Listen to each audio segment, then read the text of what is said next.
এটা কি আপনি আপনি বলতেছেন চায়না গরু? এটা এটা চায়না কোন আপনার কাছে ডকুমেন্ট আছে? ডকুমেন্টস নাই, এটা চায়না থেকে সরাসরি ইন্ডিয়া হয়ে যাচ্ছে। এই গরুটি 3.5 লাখ টাকা চাচ্ছ কি হিসাবে একটু বলবে? বড় ভাই এটা আমি জানি না, আমার মহাজন আছে। প্রবলেম আছে, এটা যে মানুষের যেরকম প্রবলেম হয় সেম গরুর সেম প্রবলেম। দলের লগে একটা গরু আয় করছে। গাবতলি হাটেই হয়েছে গরুর বাচ্চা। গরুর বাচ্চা গাবতলি হাটে হইছে আর গরু চায়না থেকে আসছে। হ্যাঁ, কিন্তু আসলে এটা শারীরিক প্রতিবন্ধী, এটা দিয়ে কোনো কোরবানি হবে না। আর কিছুদিন পরে ঈদুল আজহা উদযাপিত হতে যাচ্ছে এবং ঈদুল আজহাকে উদযাপনকে কেন্দ্র করে ইতিমধ্যে রাজধানীর সবচাইতে বড় যে হাট গাবতলী পশুর হাটে আমরা এসেছি এবং পশুর হাটে ইতিমধ্যে কিন্তু নানা রকমের পশু উঠতে শুরু করেছে। উট, ভেড়া, দুম্বা থেকে শুরু করে নানা জাতের গরু উঠতে শুরু করেছে। তবে এই হাটে সবচাইতে আলোচিত একটি গরুর সামনে আমরা এই মুহূর্তে রয়েছি, যেটিকে ইতিমধ্যে বিভিন্ন ইউটিউবে এবং সোশ্যাল মিডিয়াতে চায়না গরু নামে আখ্যায়িত করা হচ্ছে। আসলে কি এটি চায়না গরু কিনা সেটি আমরা জানার চেষ্টা করব।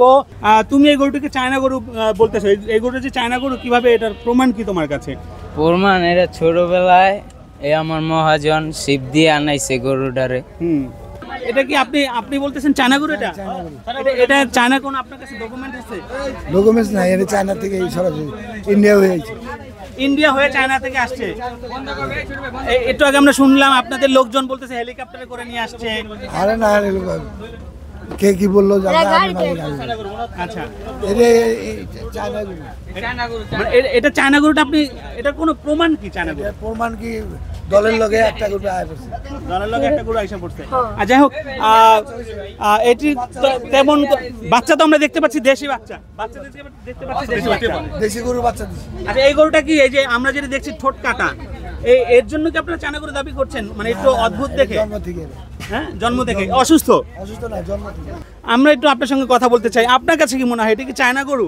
না, এটা হচ্ছে মানে শারীরিক প্রতিবন্ধী, জন্মগতভাবে সমস্যা হয়েছে।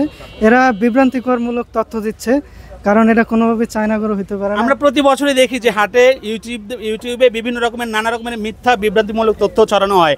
10 টাকার গরু, 1 লাখ টাকার গরু 10 লাখ টাকা চাওয়া হয় এবং এই দেশি অসুস্থ গরুকে চায়না গরু বলছে।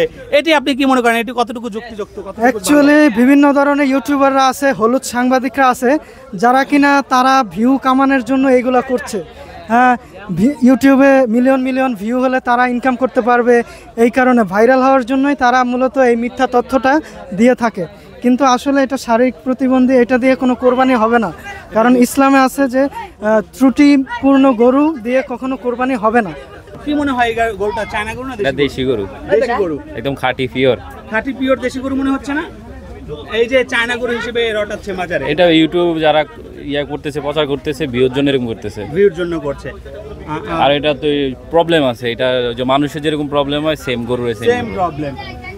যাই হোক, দর্শক আমরা যেটি দেখছিলাম যে এই গরুটি হচ্ছে দেশি জাতের গরু। এখন পর্যন্ত আমাদের কাছে খালি চোখে যেটি মনে হচ্ছে, তবে এটি যদি চায়না জাতের গরু হয় সেই ক্ষেত্রে যারা ডাক্তার রয়েছেন তারা এটিকে প্রমাণ হয়তো করতে পারবেন এবং এটি মানুষের যেমন এক ধরনের অসুখ হয় ঠোঁট কাটা, ঠিক তেমনই একটি লক্ষণ আমরা এই গরুর মধ্যে দেখতে পাচ্ছি। এবং সামাজিক যোগাযোগ মাধ্যমে যারা দেখছেন এবং বুঝতে পারছেন, জানছেন যে এটি চায়না গরু হিসেবে বলা হচ্ছে, সম্পূর্ণ এটি মিথ্যা এবং ভ্রান্তি ছড়ানোর জন্য, মানুষের মধ্যে বিভ্রান্ত ছড়ানোর জন্যই প্রচার করা হচ্ছে। এ থেকে আপনারা সজাগ থাকবেন, সচেষ্ট থাকবেন। রাকিব হাসান, বার্তা 24 থেকে। আবারও দেখা হবে আপনাদের সঙ্গে পরবর্তীতে।